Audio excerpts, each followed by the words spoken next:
নমস্কার বন্ধুরা, কাগজ কলম অডিও সিরিজে আপনাদেরকে আরও একবার স্বাগত জানাই।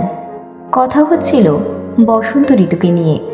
আর বসন্ত ঋতুকে কথা বলতে গেলেই আমাদের বসন্ত উৎসবের কথা মনে পড়ে।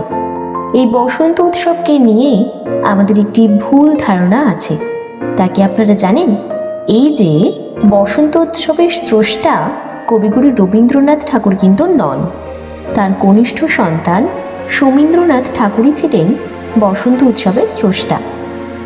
প্রকৃতি উৎসবের জন্যই এই বসন্ত উৎসবের সৃষ্টি হয়েছিল। একটা ব্যাপার খেয়াল করেছেন কি? দোল, হোলি এবং বসন্ত উৎসব, এই তিনটি মিলন উৎসবই কিন্তু বাচ্চাদের তৈরি।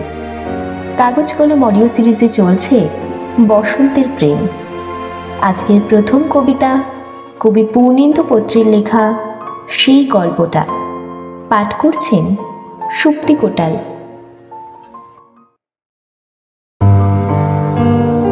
আমার সেই গল্পটা এখনো শেষ হয়নি। শোনো, পাহাড়টা আগেই বলেছি ভালোবেসেছিল মেঘকে, আর মেঘ কিভাবে শুকনো খটখটে পাহাড়টাকে বানিয়ে তুলেছিল ২৬ বছরের ছোকরা, সে তো আগেই শুনেছ। সেদিন ছিল পাহাড়টার জন্মদিন।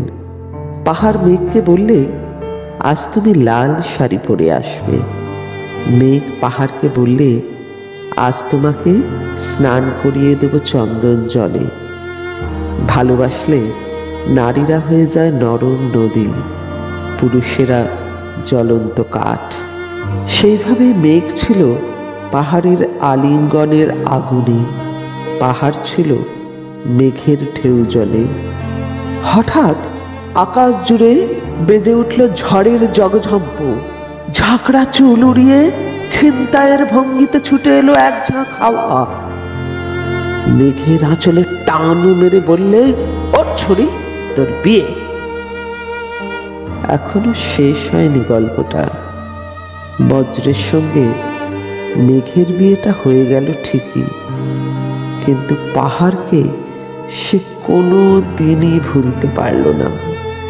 বিশ্বাস না হয় তো ছিঁড়ে দেখতে পারো পাহাড়টার হাড় পাঁজর।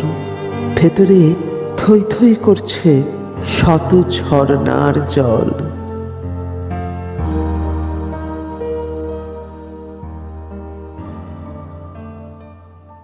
শুনলেন কবি পূর্ণেন্দু পত্রের লেখা সেই গল্পটা।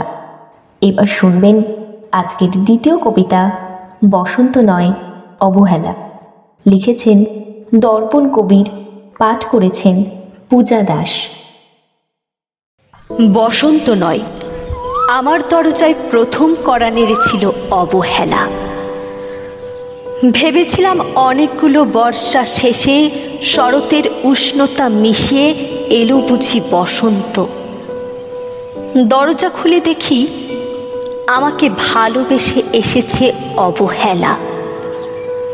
মধ্য দুপুরে তির্যক রোদের মতো, অনেকটা নির্লজ্জের মতো আমাকে আলিঙ্গন করে নিয়েছিল অনাকাঙ্ক্ষিত অবহেলা।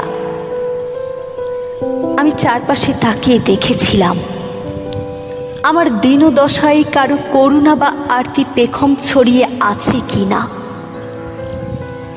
ছিল না। বৃষ্টিহীন জনপদে খড়খড়ে রোদ যেমন দস্যুর মতো অদমনীয়, তেমনি অবহেলাও আমাকে আগলে রেখেছিল নির্মোহ নিঃসংকোচিত। আমি অবহেলাকে পিছনে ফেলে একবার ভো দৌড় দিয়ে এগিয়ে গিয়েছিলাম। তখন দেখি আমার সামনে কলহাস্যে দাঁড়িয়েছে উপেক্ষা। উপেক্ষার সঙ্গেও একবার কানামাছি খেলে এগিয়ে গিয়েছিলাম তোমাদের কোলাহল মুখর আনন্দ সভায়। কি মিলেছিল? ঠোঁট উল্টানো বিভৎসনা আর অভিশপ্ত অনুঢার মতো একতাল অবজ্ঞা। তাও সয়ে গিয়েছিল একটা সময়। ধরেই নিয়েছিলাম আমার কোনো কালেই হবে না রাবীন্দ্রিক প্রেম। তোমাদের জয়গানে করতালিতে নত যেন থেকেছিল আমার চাপা আক্ষেপ, লজ্জা। বুঝে গিয়েছিলাম জীবন আনন্দময় স্বপ্ন আমাকে ছোবে না জয়নুলের রং নিয়ে কল্পনার বেসাতি হারানো দিনের গানের ঐন্দ্রালিক তন্ময়তা বা ফুল পাখি নদীর কাব্যালাপে কারা মুশকুল হলো এ নিয়ে কৌতূহল দেখাবার দুঃসাহস আমি দেখাইনি কখনো। এত কিছু নেই জেনেও নজরুলের মতো বিদ্রোহী হব সেই অমিত শক্তিও আমার ছিল না। মেনে নেওয়ার বিনয়টুকু ছাড়া আসলে আমার কিছুই ছিল না, শুধু ছিল অবহেলা, উপেক্ষা আর অবজ্ঞা।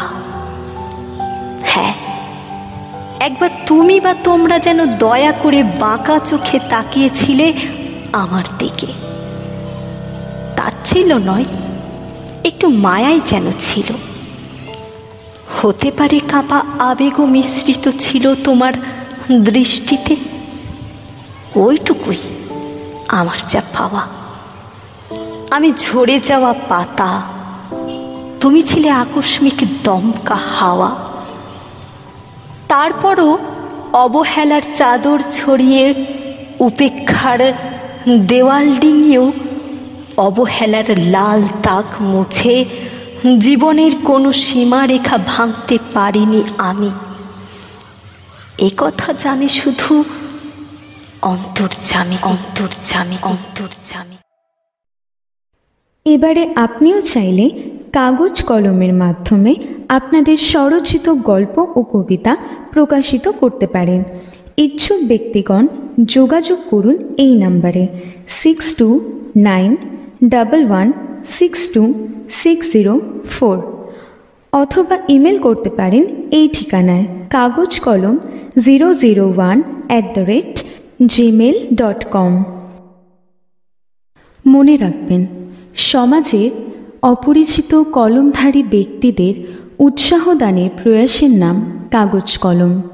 আপনারা সবাই ভালো থাকবেন, সুস্থ থাকবেন। আজকের মতো বিদায় নিলাম। ধন্যবাদ।